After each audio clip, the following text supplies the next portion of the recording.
welcome to my channel. My name is Mandy, the Handmade Homeschooler, and I'm a book nerd. If you guys have not yet noticed, I am quite the reader. I read most of the books that my kids read for homeschool, and I read books for myself.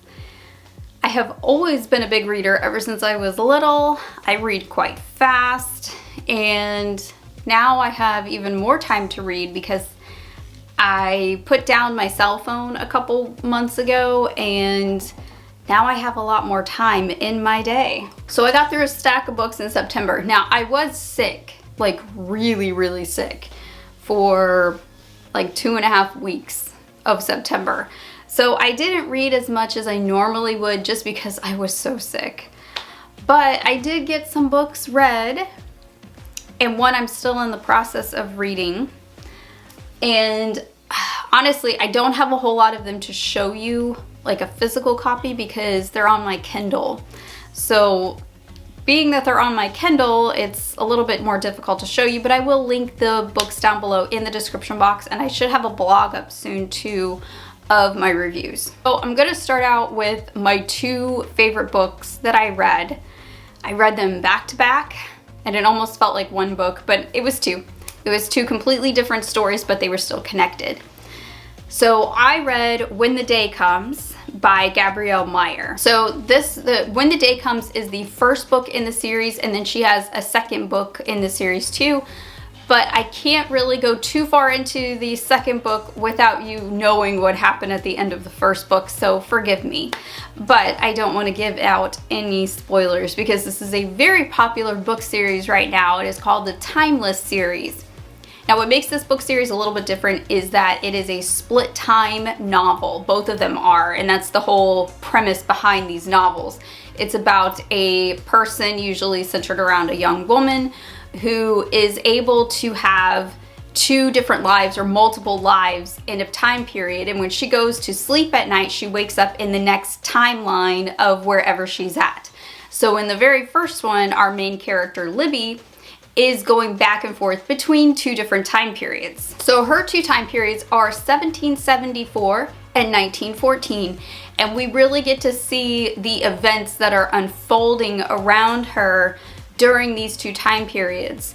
And it's almost like a history book too inside of your story, because we are learning about the American Revolution in 1774 and the part that she and her mother played in all of the events. So Libby has two timelines. When she goes to bed at night, she wakes up in the other timeline. So each chapter, she's going back and forth between timelines. So the first chapter would be 1774, and then she goes to sleep, and then in chapter 2, she wakes up in 1914. And she's still the same, like she still has the same mind. She still remembers those two timelines simultaneously, but her physical body is a little bit different. So she could get hurt in one timeline, but in the other timeline, she's fine. And she has to pick the timeline she wants to stay in by her 21st birthday. So that's really what makes this book interesting, is she has to pick a timeline that she wants to stay in, and she has reasons to stay in each of her timelines. And I will say Gabrielle Meyer has a beautiful way of writing twists. And I think that a lot of authors do not have that talent. They do not know how to write a good twist, and I think probably because I've been such a big reader since I was a little girl, I'm very good at predicting books. I know pretty much what's going to happen in any book, but Gabrielle Meyer's books I could not pin down. The second book in the series, we see another young woman who has 3 different timelines, and she's going back and forth between 1861, 1941 and 2001. So you get to see all the events that unfold from war to 9/11 and Pearl Harbor. I can honestly say I could not put these books down. The only thing that I will mention about these books that I was not like a huge fan of was that both girls have a little bit of flair of feminism in the books, and however you feel about that, that's fine. I'm just letting you know these are billed as Christian books, so I know Christian women like me, we all have different views on feminism and things like that. In the first book, every now and then she mentions that the main character works with the suffrage movement in her 1914 timeline, but it really doesn't go into major detail about that and things like that. So we don't really see the extent of it or of her beliefs in that area, but she quite often quotes scripture. I loved Libby's mom and how strong Libby's mom's faith was in the very first When the Day Comes book. I will say I really enjoyed these books. Really enjoyed them. Highly recommend. And the third book in the series and the fourth book in the series is coming out next year. So there's one coming out in spring and one in fall, I believe. So I'm really excited about that. I'm going to pre-order them. I'm going to read them. I can't wait. So highly recommend them. I think you guys will really enjoy them. And a huge thank you to my friend Jillian for suggesting that book, because she mentioned that book. That book had been on my radar for quite a while, and then she mentioned she was going to read it for October, and I was like, you know what? I need to read that book. So thank you, Jillian. I appreciate it. Okay, my next one was more of a theology book. It's one we're reading at church. Super small book. I read it in an afternoon. It is John Calvin's Truth for All Time. We were reading this one for Reformation Month, which is October, which is coming up in tomorrow. It's September 30th today. So I highlighted so many things in this book. I think this is fantastic. This would be a really good gift for a brand new Christian. Highly recommend this book. You can get through it very quickly, but there is so much meat in here that you have to like slow down. This is more of a condensed version of John Calvin's Institutes. So the Institutes, I believe it's like 800 pages. It's a little intimidating. My husband is reading that book right now. That one intimidates and scares me just looking at the size of it. And I'm just like, I don't know if I could do it. I just don't know. But this one I could do. This one is fantastic. This is a great gift for any new Christian, any solid Christian, anybody who's been walking in the faith for decades. This is a really good book. Okay, so I've been reading this one since August, but I really haven't mentioned it that much. This one is R.C. Sproul's The Consequences of Ideas. R.C. Sproul is a theologian who I'm a huge fan of. He's no longer with us, but I really appreciate all of his books, all of his works, all of his videos. He is the mind behind Ligonier Ministries, and his teachings are everywhere on the internet. This is all about philosophers, and each chapter is a different philosopher. And my son is taking The Consequences of Ideas as an elective course, so I have been reading a chapter along with my son as he goes through the videos. Highly recommend. I thought this was really good. I did not know a lot about these philosophers. I did not major in philosophy. I don't think I even took a philosophy class in college, so this is all pretty new stuff to me, just like it is to my son.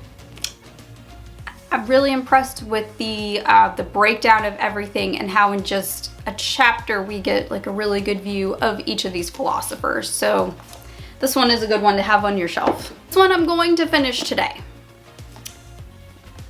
I'm really close to the end, but I'm so close to the end that I already know what happens. Okay, so this one is The Chateau of Secrets by Melanie Dobson. I got this for a couple bucks on Thrift Books, and I really thought this book was kind of in the middle for me. So I don't give every book the 5-star standard. But when I give a book a 3-star, it's not that I disliked the book, it's that there were either things in there that just didn't sit right with me, or I just wasn't into the story as much, and that's really kind of what happened with this book. I would give this one a 3 out of 5. And not because the story is bad. I think that the story gets better as it progresses. At the beginning of this one, I felt like I was just dragging. Like, I gave myself to page 100 and I said, okay, if I still feel like this at page 100, I'm gonna stop. But I ended up reading past page 100 and an event that I was pretty sure was gonna happen happened. And I was like, okay, now I wanna see what happens. And the story got better. So this is kind of a split timeline type of book. This was also recommended by Jillian. I'm going to link her channel below so you guys can go check her out. She does Christian book reviews. I think you guys will really like her. I adore Jillian, so I trust her book recommendations.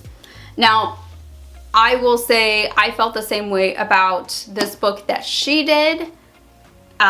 This book was written by what sounds like a Catholic. So there's a lot of Catholic prayers and things like that, and a lot of times I can overlook it. Every now and then it got a little bit annoying.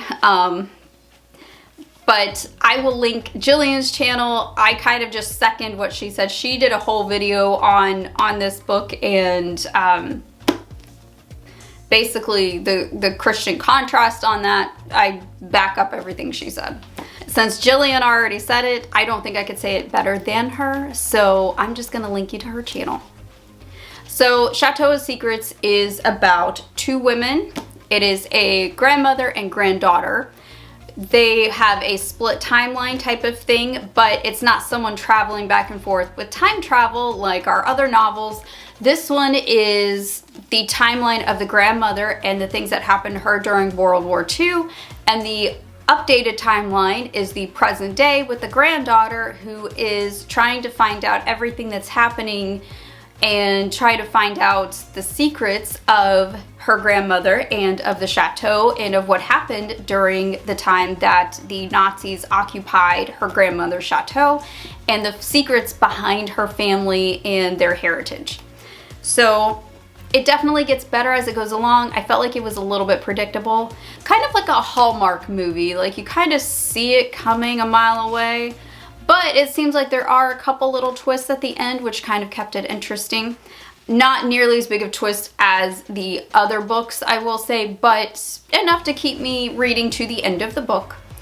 I might give this author another read. I don't think I wouldn't read her books, just because this wasn't like a 5-star for me. So I'll probably pick up another one of hers. So I have a list of books for October. I'm hoping to get through them. Some of them are ones that Jillian, of course, recommended because I love it seems like Jillian and I like the same type of books, so I think that's really neat. I haven't finalized the list yet. I'm hoping that I get through a couple of different ones, and some of them are ones that are just kind of like cozy mysteries and things like that. So we'll see. But that's what I read for September. I'm hoping that I get a couple more in for October, but I don't like to rush my books. If I'm enjoying it, I want to enjoy it. So I don't like to rush through a book just to get through it. I hope you guys have a great rest of your day, and I will see you in the next one.